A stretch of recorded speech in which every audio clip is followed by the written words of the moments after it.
Thank you, sir.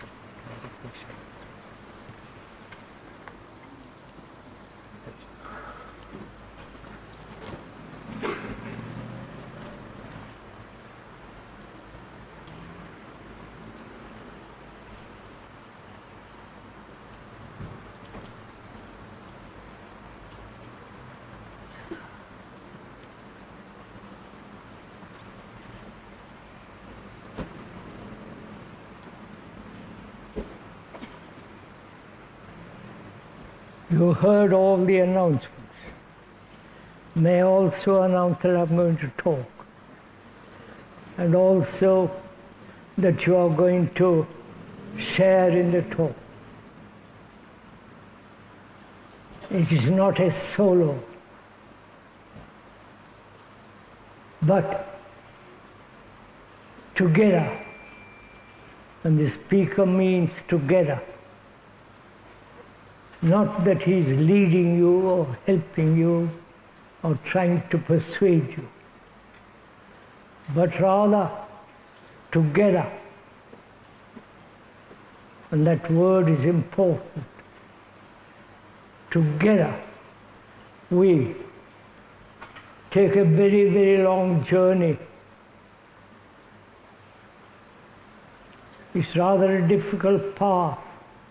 Rather, I won't use that word. That's a dangerous word. A sentier lane, a way that it will be rather complex, because we're going to talk about self-interest, austerity, conduct, and if it is possible in our daily life to end all sorrow. This is a very important question. Why humanity, after so many thousands and thousands of years, have never been free from sorrow. Not only each one's sorrow, the pain, the anxiety, the loneliness involved in that sorrow, but also the sorrow of mankind. We're going to talk about that. And also, if we have time, we're going to talk about pleasure and also death. Such a lovely morning, beautiful, clear blue sky, the quiet hills and the deep shadows and the running waters, the meadow, the grove, and the green grass. We also should talk over together what is beauty on such a lovely morning. Could we talk about what is beauty? Because that's a very important question.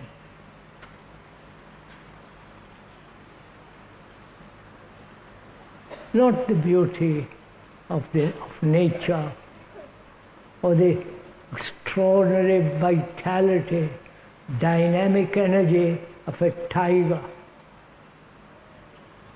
You have only seen tigers in a zoo, but the poor things are kept there for your amusement.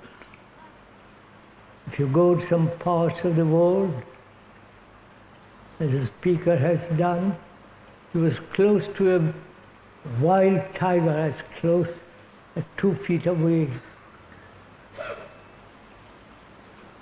Don't get excited.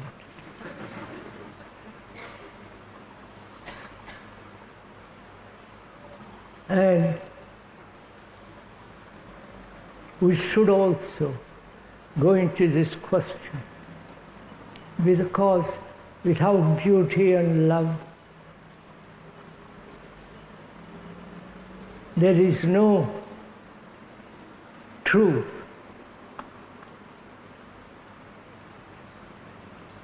And we all ought to examine very closely the word beauty. What is beauty? You are asking that question, and so is the speaker asking that question. So we are both together looking not only at the word, the implications of that word, and the immensity, the incalculable depth of beauty.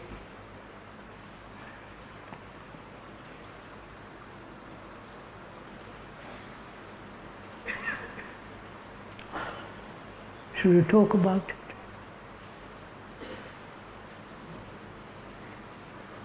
We can talk about it, but the talk, the words, the explanations and the descriptions are not beauty.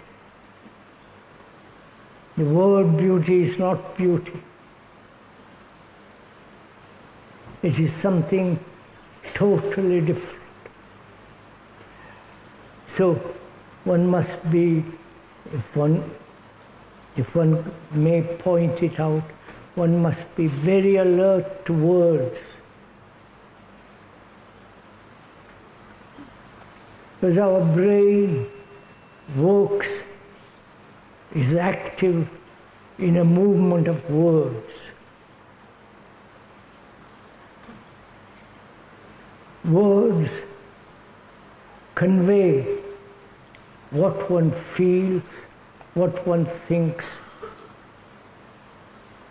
and accepts the explanations, descriptions, because our whole brain structure, most of it, is verbal.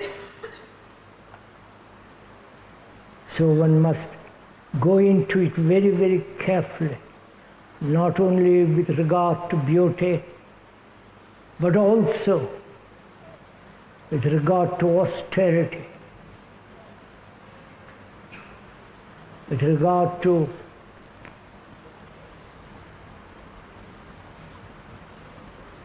self-interest. We are going to go into all these questions this morning, if we will. So we are asking ourselves, what is beauty? Is the beauty in a person, in a face?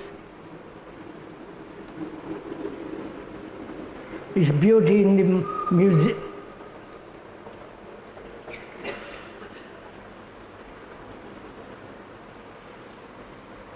In the museums, paintings,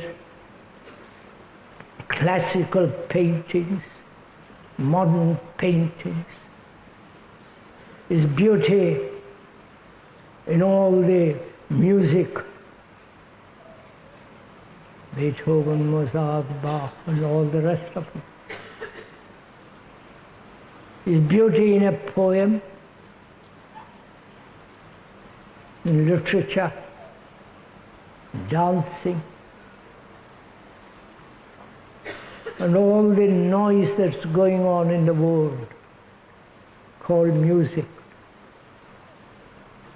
Is all that beauty? Or is beauty something entirely different? Right? We are going into it together.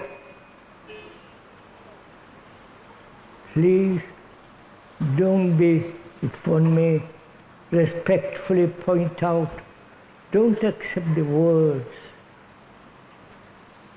Merely be satisfied with description and explanation.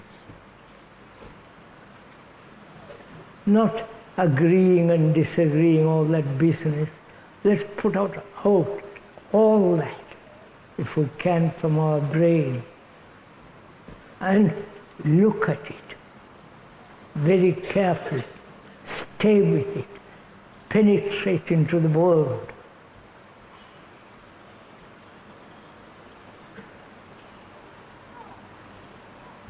Because as we said, without that quality of beauty, which is sensitivity, which implies not only the beauty of nature, the deserts, the forests, the rivers, and the vast mountains with their immense dignity, majesty, but also the feeling, not the romantic imaginations and sentimental states. Those are merely sensations. Is beauty, then we're asking, a sensation? Because we live by sensations. Sexual sensation, with which goes pleasure, and also the pain that's involved in the feeling that is not being fulfilled, and so on. If we could this morning put out all those words from our brain and go into this enormous question, very complicated, subtle. What is the nature of beauty?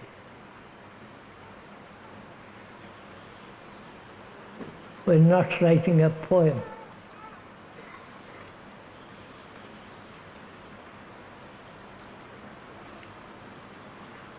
When you look at those mountains, those immense rocks jetting into the sky,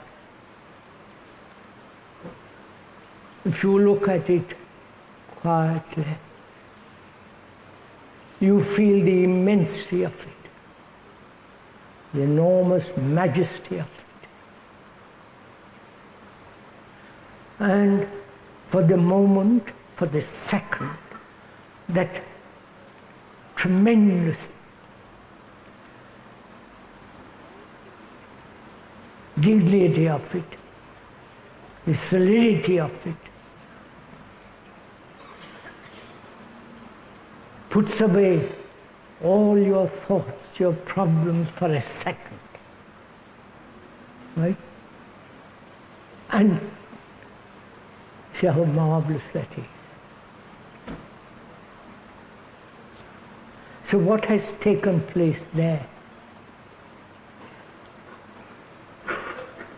The majesty of those mountains, for a second, the very immensity of the sky and the blue and the snow-clad mountains drive away all your problems. It makes you totally forget yourself for a second. You are enthralled by it, you are struck by it. Like a child who's been naughty all day long, or naughty for a while, which he has a right to be, and you give him a complicated toy. And he is absorbed by the toy till he breaks it up. And the toy has absorbed him. Yes? The toy has taken him over. And he's quiet, he's enjoying, right? He's forgotten all his family, mother, who do this, don't do that. And he's the toy becomes the most exciting thing for him. You understand? The mountain, the river, the meadows, and the groves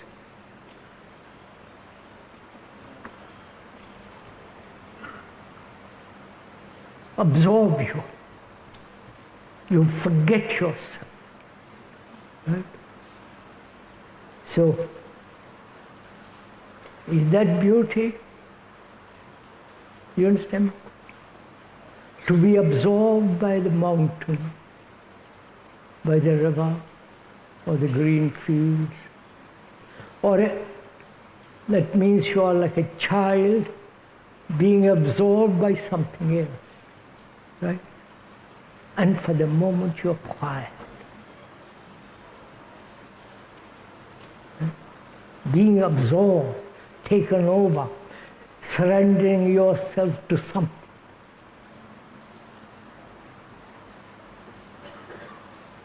Is that beauty? Being taken over. You understand? Surrendering yourself to something great. And that thing forcing you for a second to forget yourself.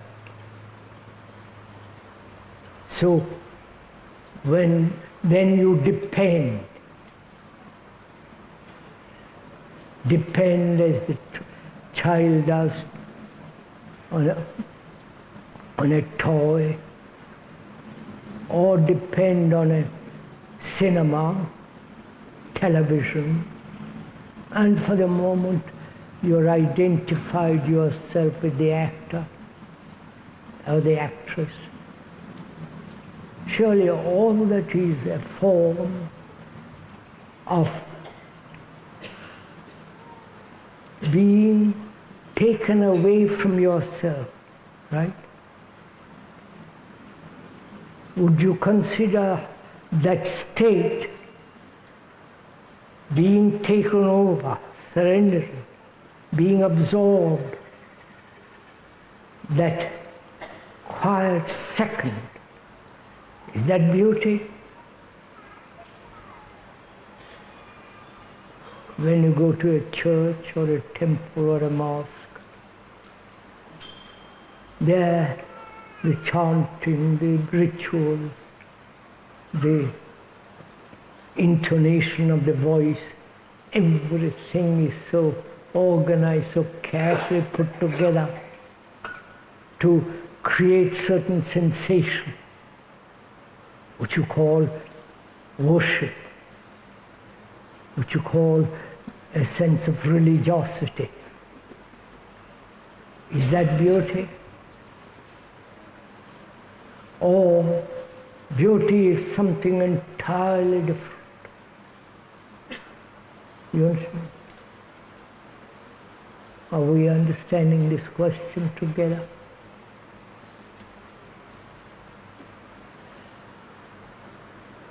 Is there beauty where there is self-conscious endeavor?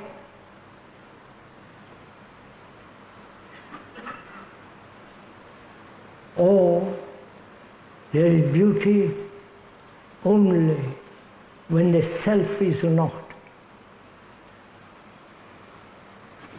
when the me, the observer, is not.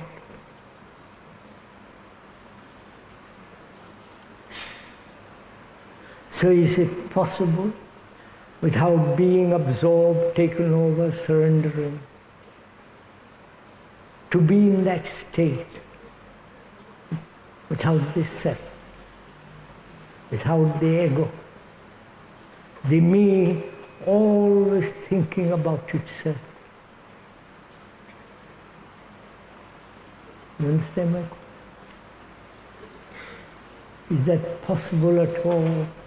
Living in this modern world with all its specializations, with its vulgarity, this immense noise that's going on. Not the noise of running waters, or the song of a bird.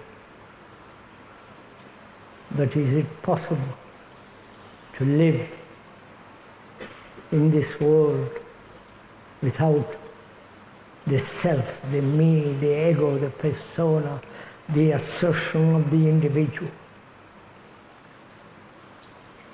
In that state, when there is really freedom from all this, only then there is beauty. You may say, well, that's too difficult. That's not possible. I prefer looking at a page, painting, or being a lovely spot where there is great sense of silence and quietude.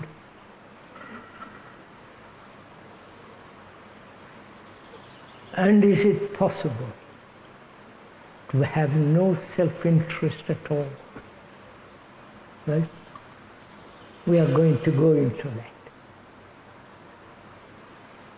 Is it possible to live in this world without self-interest?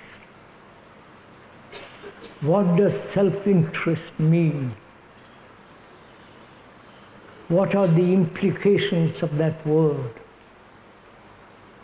How far can we be without self-interest and live here in the bustle, the noise, the vulgarity, the competition, the personal ambitions, and so on and so on? We're going together find out, right?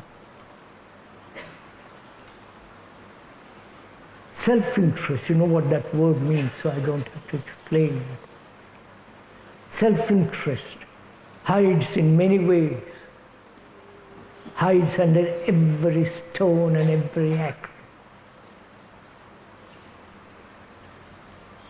hides in prayer, in worship,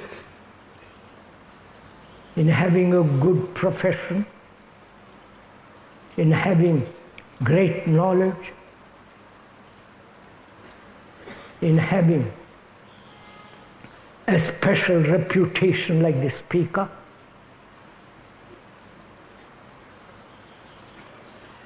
When there is a guru who says, I know all about it, I'll tell you all about it. Is there not also self-interest there? One may be an expert and especially skillful, and there is this seed of self-interest. It has been with us for million years. Our brain is conditioned to self-interest.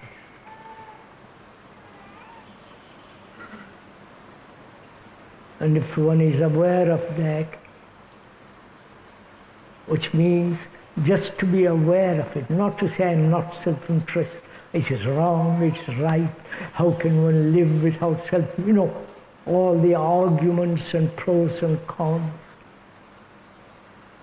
Just to be aware how far one can go, how far one can investigate into oneself and find out for ourselves, for each one of us,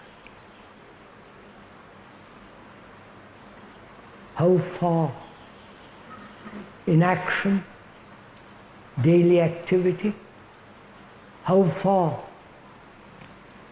in our behavior, how deeply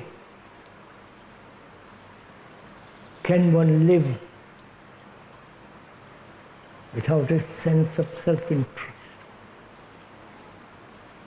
So if we will, we'll examine all that. Because self-interest divides. Self-interest is the greatest corruption.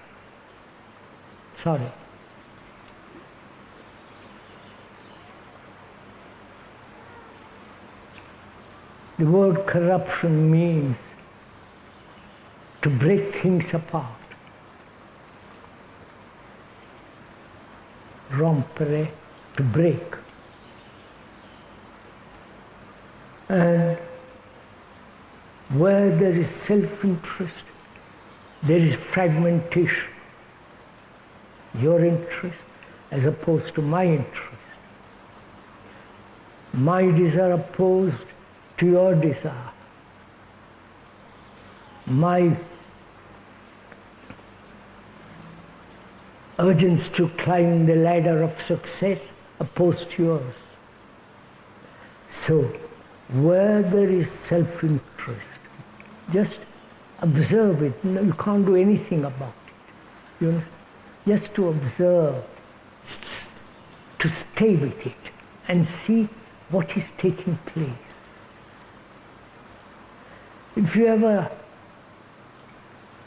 dismantled a car, as the speaker has done, and the car ran afterwards. If you ever have dismantled a car, then you know all the parts. You know how it works. And you learn all about it. Not merely get into a car, drive off. I'm talking of 1925 cars. Of that period, they were very simple, very direct, very honest, strong, beautiful cars. And when you know something mechanically, then you can feel at ease. You can know how fast to go, how slow, etc., etc. So if one knows, understands, aware of our own self-interest, then you begin to learn about it, right? You don't say, I must be against it or for it, how can I live, who are you to tell me myself, etc.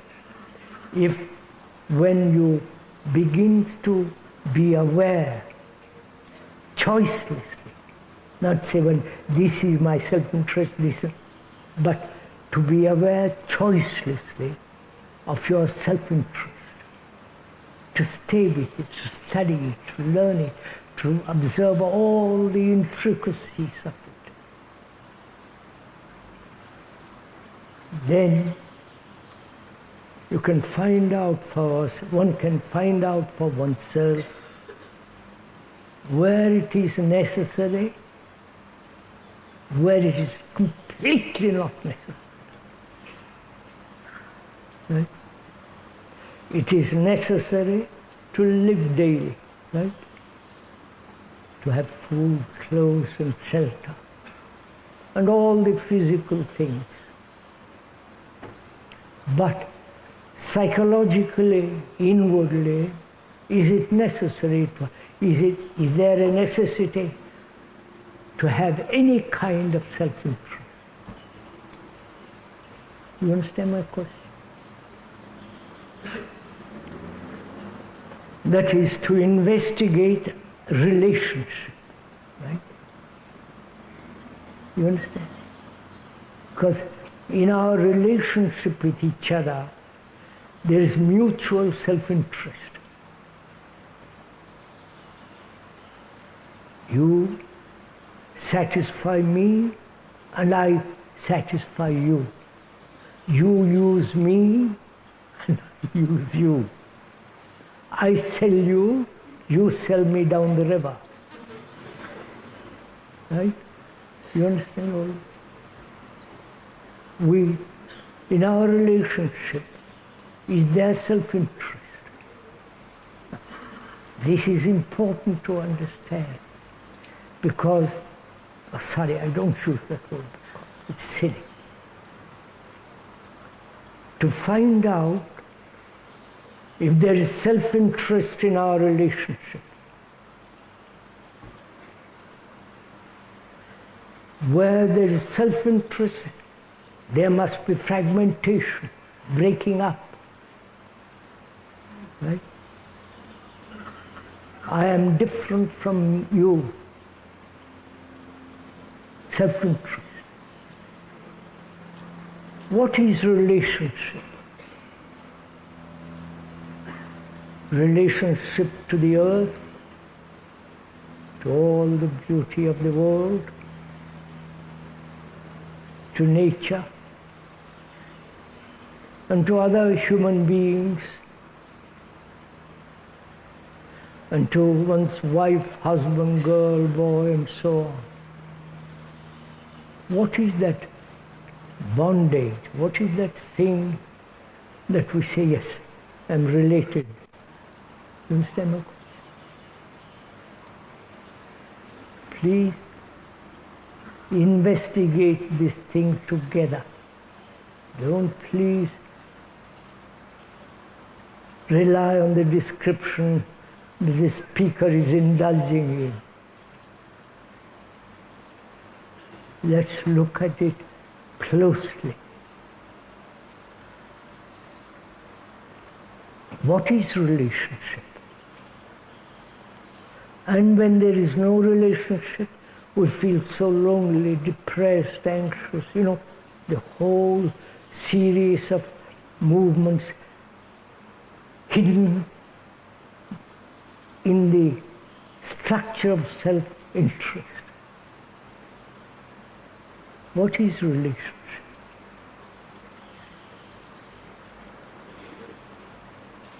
When you say my wife, my husband, what do you mean by that?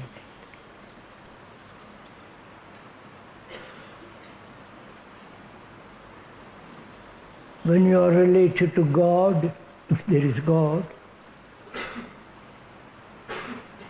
what does it mean? So that word is very important to understand.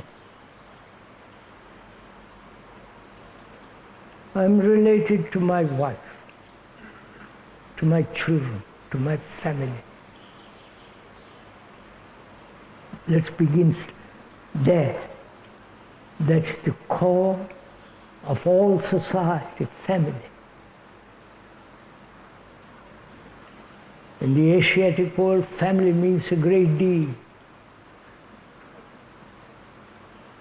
To them, it's tremendously important, a family. The son, the nephew, the grandmother, grandfather. You understand? It is the center on which all society is based. So, when one says my wife, my girl, my friend, what does that mean? Most of you probably are married, or a girlfriend, or a boyfriend. Right? What does it mean to be related? What are you related to?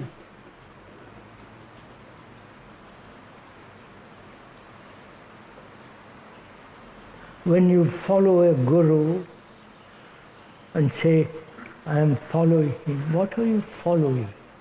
You understand? Let's move for a second from the wife and husband. And we'll come back to it a little later.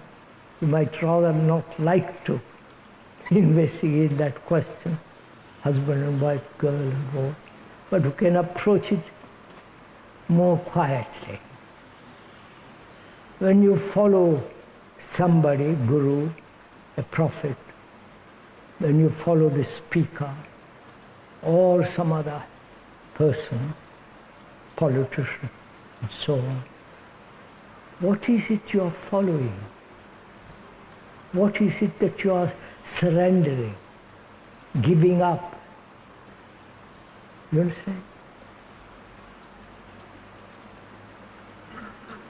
Is it the image that you have created about the speaker or the guru, or the image that you have in your brain that is the right thing to do, and therefore I'll follow it. You understand? Is it the image, the picture, the symbol that you have built, and that you are following that, not the person? You understand? Not what he's saying. The speaker has been talking for the last 70 years. Right? I'm sorry for him.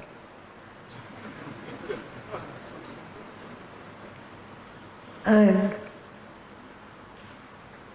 he has established certain, unfortunately, some reputation.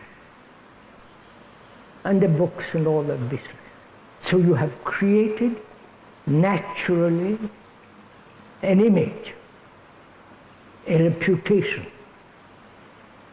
And you are following that.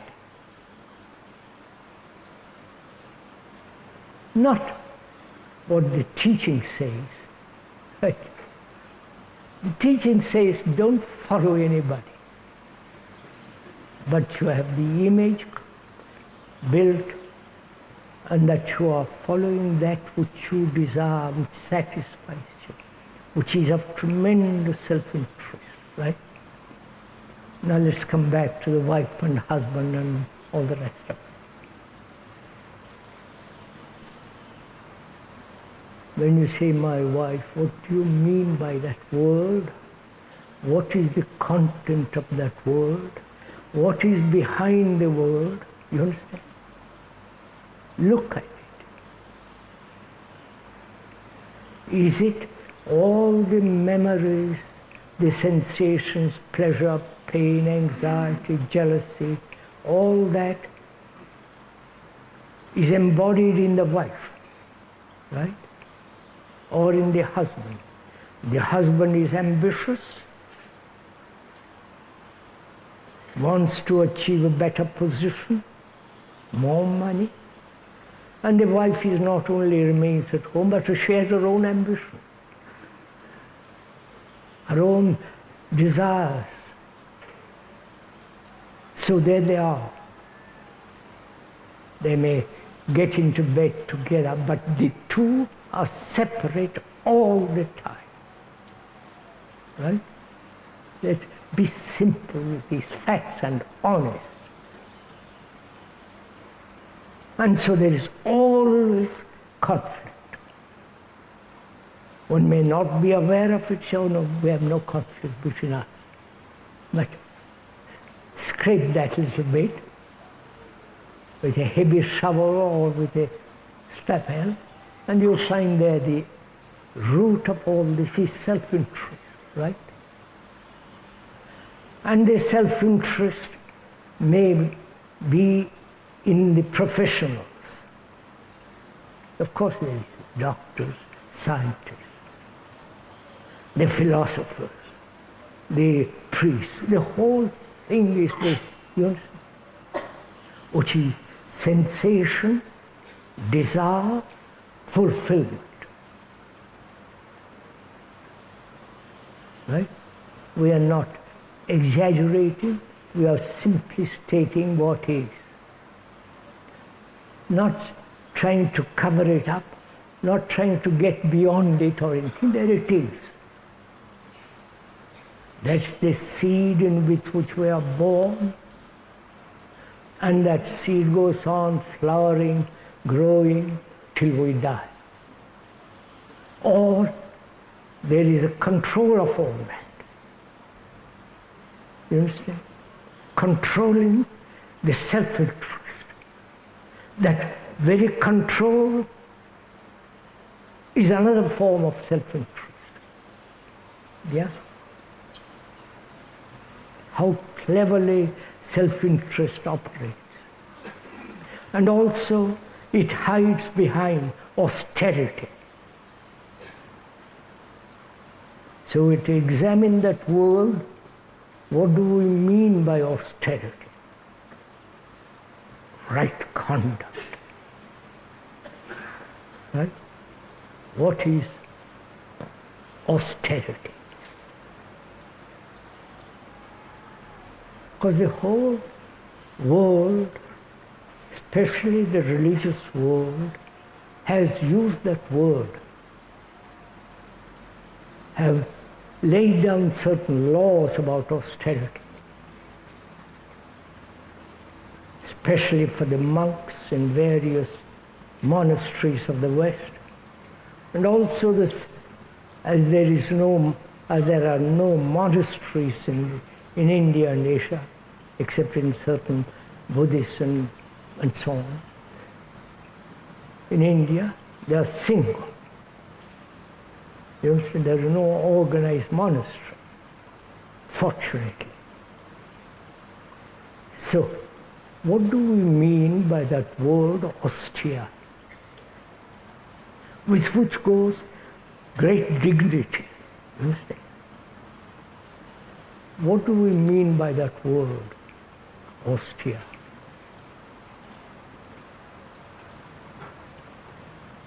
We looked up in the dictionary what that word means. May I explain what the dictionary, which is a common usage of a language, it says, it comes from Greek, to have a dry mouth, which means dry, harsh, not just mouth, harsh. Is that austere? That is, to deny oneself the luxury of a hot bath. It's no eloquent. Or to have few clothes, or a particular form of robe, taking a vow to be a celibate, to be poor, to control oneself tremendously,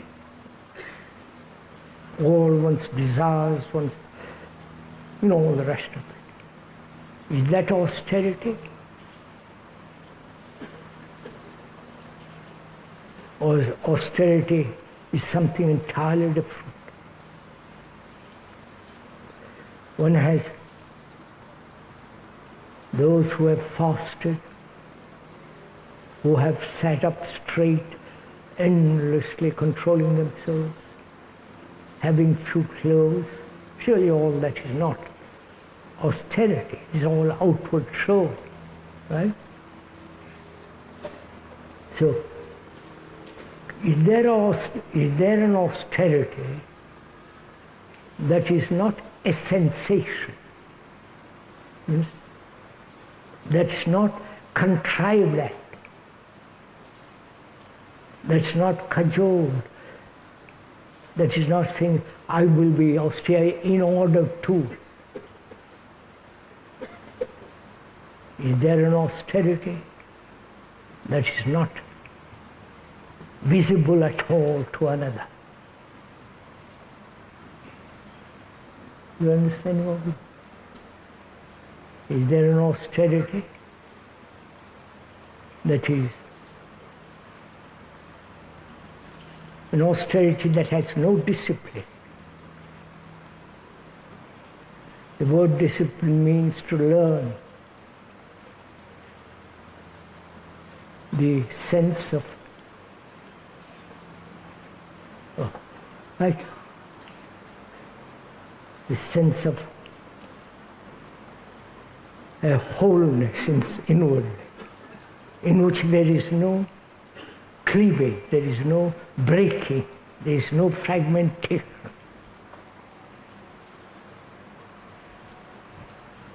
And with that austerity goes dignity, quietness. So one has to also, if we have time, we have to understand the nature of desire. That may be the root of the whole structure of self-interest. desire. Right? Are we together in this?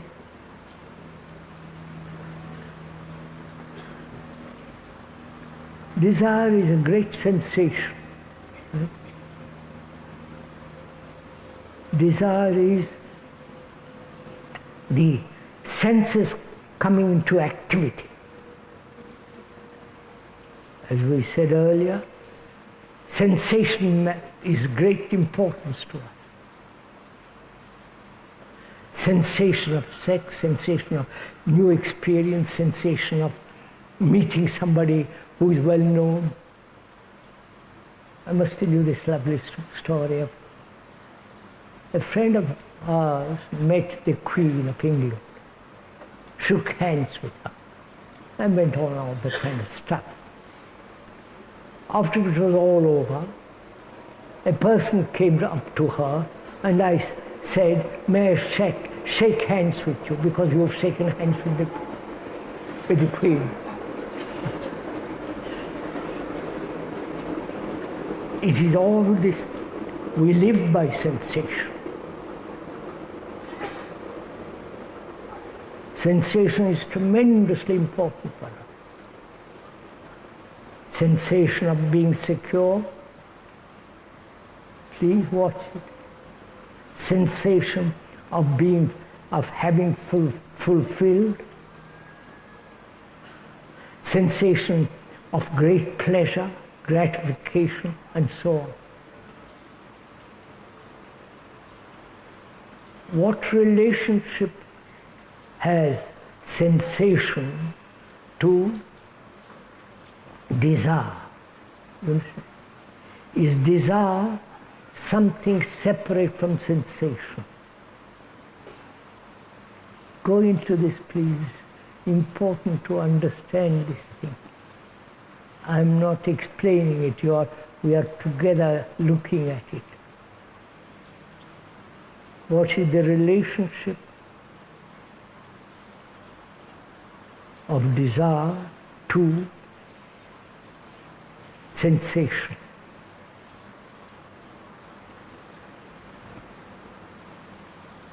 When does sensation become desire?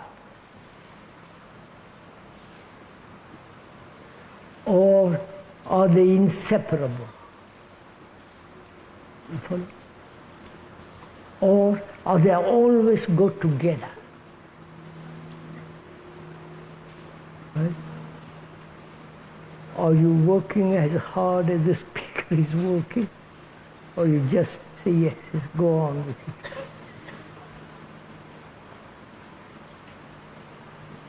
Or you have heard this before and say, oh God, he's gone back to that again.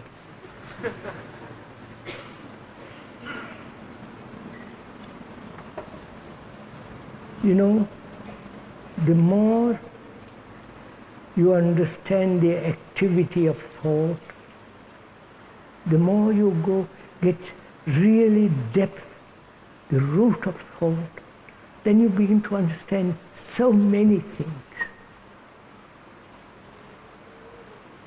Then you see the whole phenomenon of the world, nature, the truth of nature, and then you ask what is truth. I won't go into all that for the moment. So, we live, our life is based on sensation and desire. And we're asking, what is the actual relationship between the two? When does sensation become desire? Right? You're following this? At what second does desire become dominant?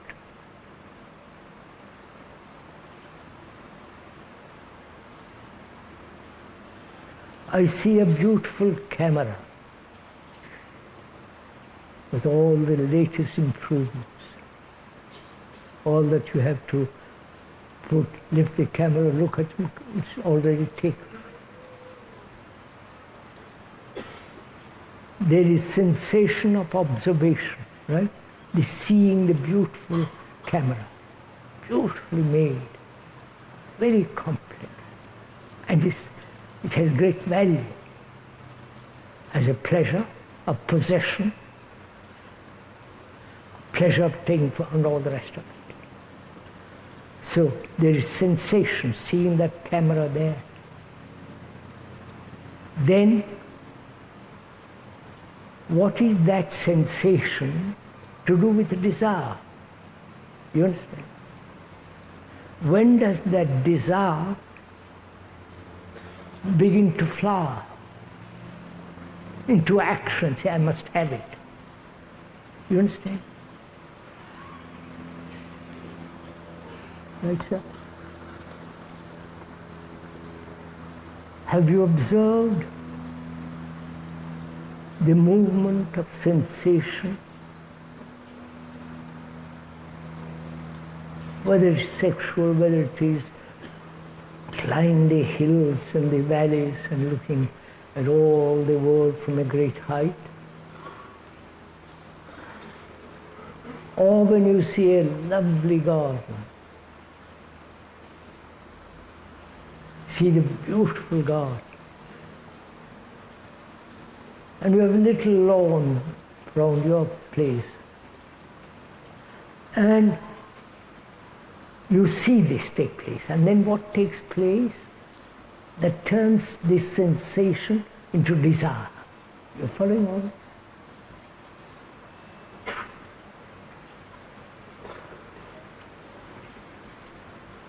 Please don't go to sleep. It's too lovely morning.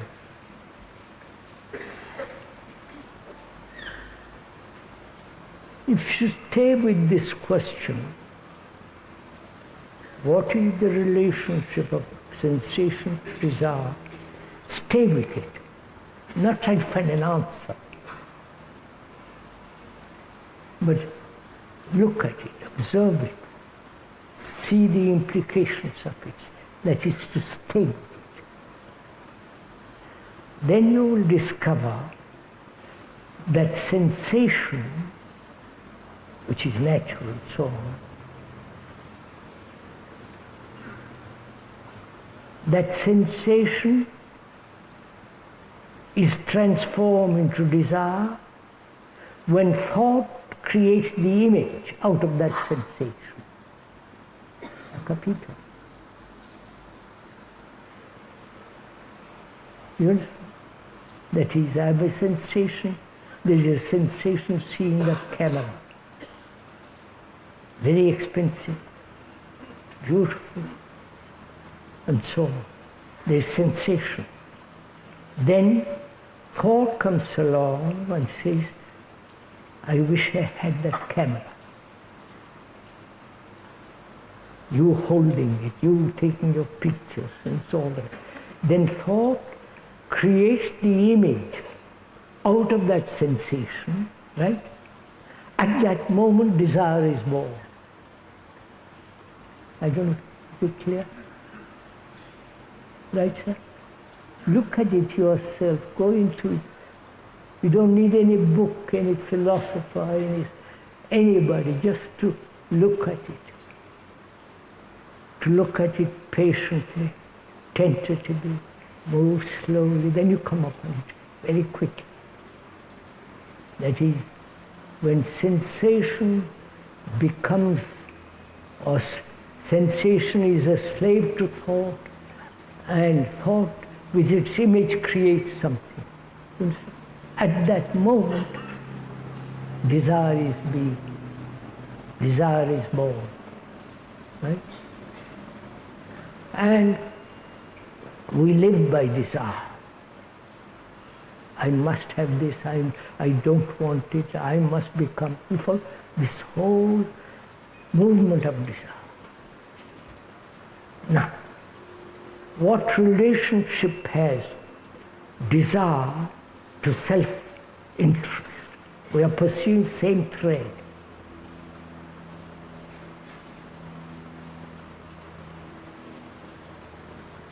Or, as long as there is desire, which is creating the image out of sensation by thought, As long as there is that desire, there must be self-interest.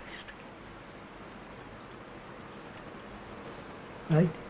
Whether I want to reach heaven or become a bank manager or rich person, it's the same. Whether you want to achieve heaven,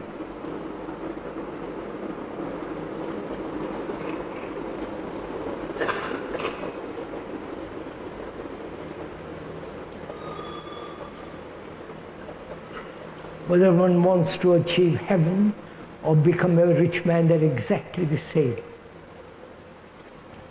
Right?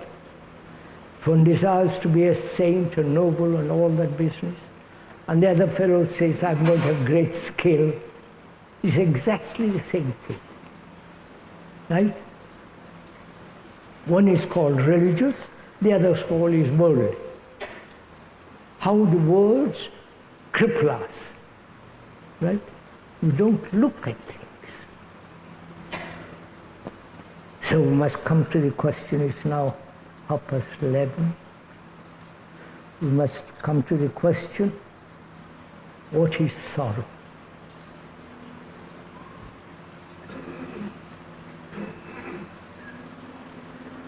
Is it sorrow exists as long as there is self-interest? Please go into it.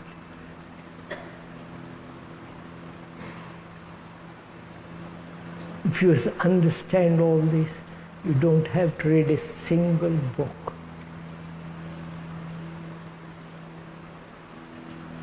If you really live with this thing, gates of heaven are open.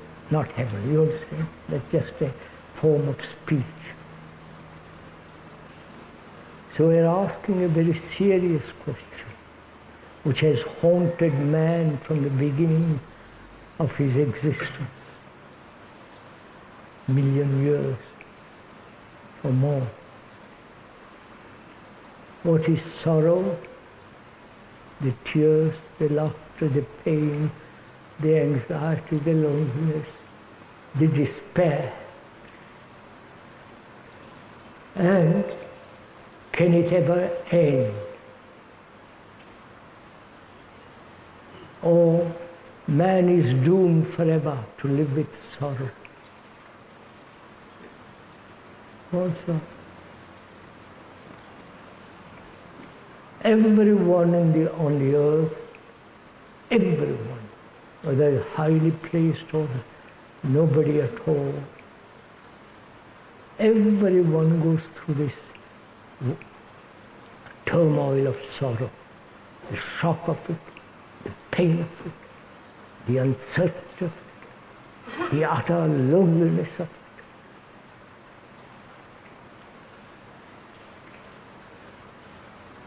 And the sorrow of a poor man who doesn't know how to read or write. When you look at him, when you talk with him, he's like you. He has his own sorrow, and you have your own sorrow.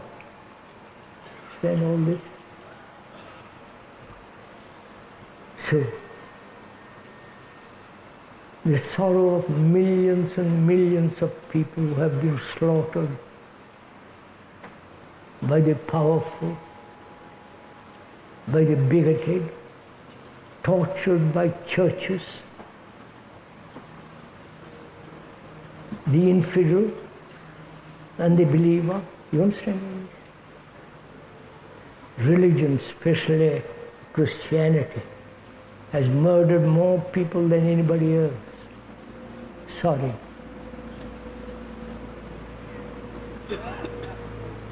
Great wars, 100 years war, 30 years war of the religious people, church.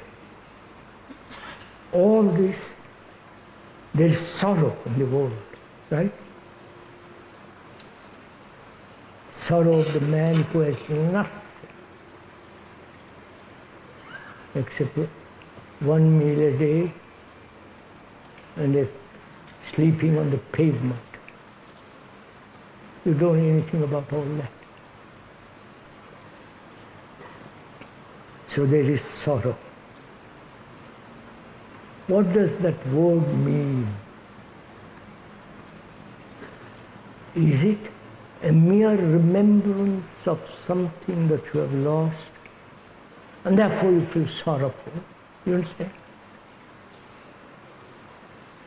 You had a brother, son, wife, dead, and you have the picture, the photo of it on the piano mantelpiece or next to your bed.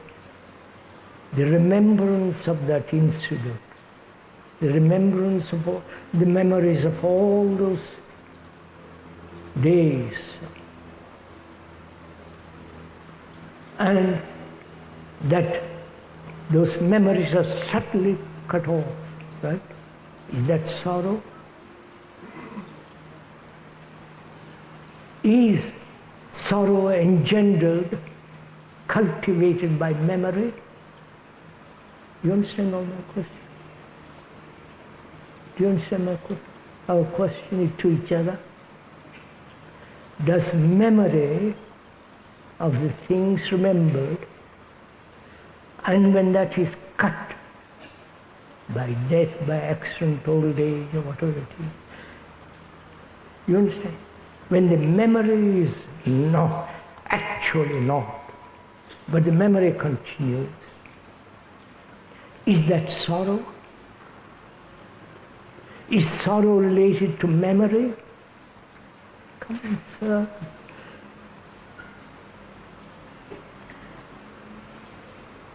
I had a son, or a brother or an aunt. I will use the word like for the moment.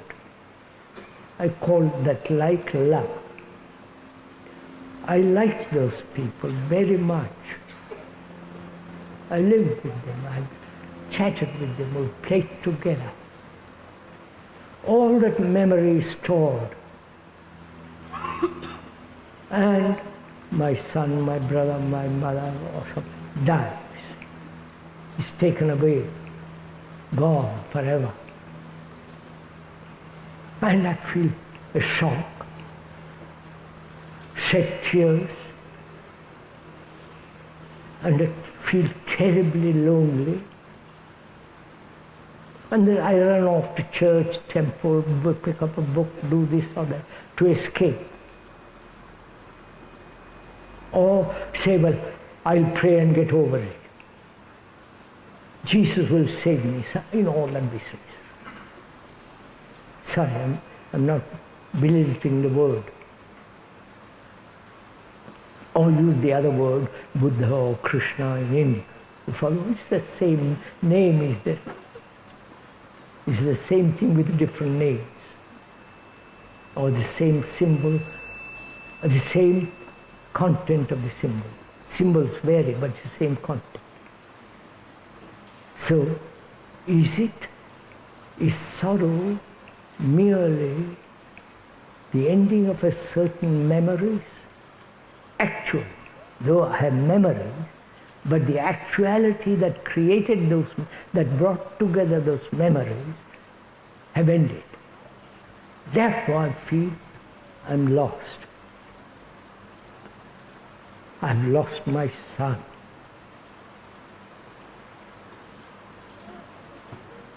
Is that sorrow? Or we are not being harsh, just examine it. Self-pity, concern more with my own memories, pain, anxiety, than the ending of somebody. Is that is sorrow self-interest? Please go into it all. And I cultivate that memory. I'm loyal to my son. I'm loyal to my former wife. Though I marry a new one, I'm very loyal to my, which is the remembrance of those things that have happened in the past. Is that sorrow?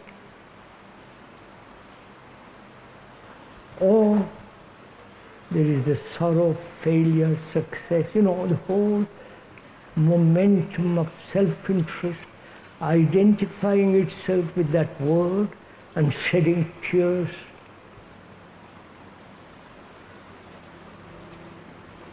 And these tears have been shed by man and woman for 1,000,000 years, right?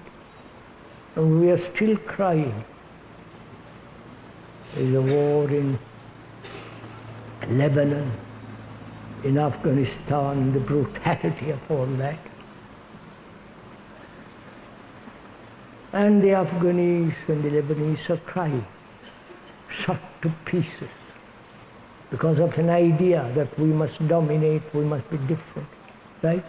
The idea, the thought is destroying each other. And think of all the people who have cried before you.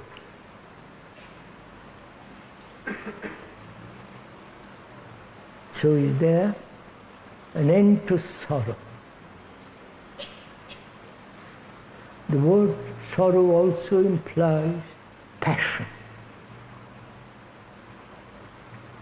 There is, as long as there is self-interest, identifying itself with those memories which have gone, which are still there, but the actuality is gone, that self-interest is part, parcel, is the movement of sorrow. Right? Can all that end? Where there is sorrow, there cannot be love. So, what is love? Yes. Can we go on tomorrow? Oh, no, not tomorrow, sorry. Sunday? Or shall we go on with it now? Lazy.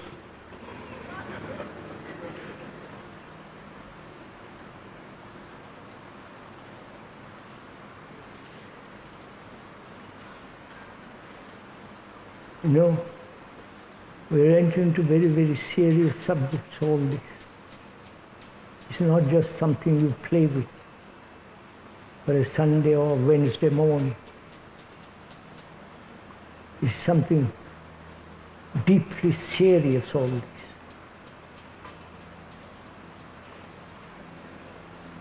It's not galloping down the road. It's walking in the path very slowly, watching things, watching, staying with things that disturb you, staying things that please you, staying with things that are abstract. All the imaginations, all the things that brain has put together, including God, is the activity of thought. God didn't create us, we created God in our image, which is, well, I don't go, it's so clear and simple. So, to talk about love, which also implies death, love, death, and creation.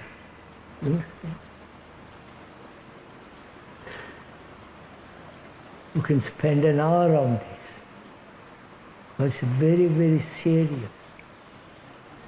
We're asking, what is creation? Not invention. Please differentiate between creation, invention, new set of ideas. You understand? That is, new set of ideas.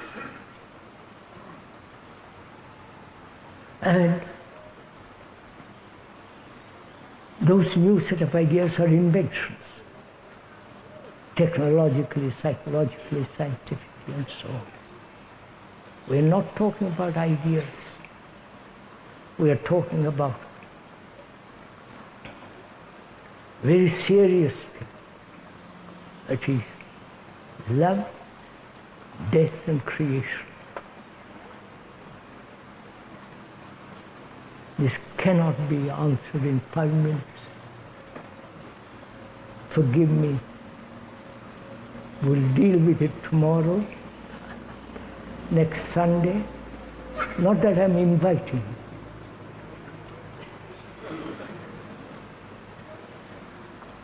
We'll go into this. And also, what is religion? What is meditation? If there is something that is beyond all words and measure and thought, not put together by thought, something that is inexpressible, infinite, timeless, we'll go into all that. But one cannot come to it. Or for it to exist, if there is fear, no lack of relation, right relation, you follow? Without all that in your brain, free from all that, you cannot understand the other. And now may we stop.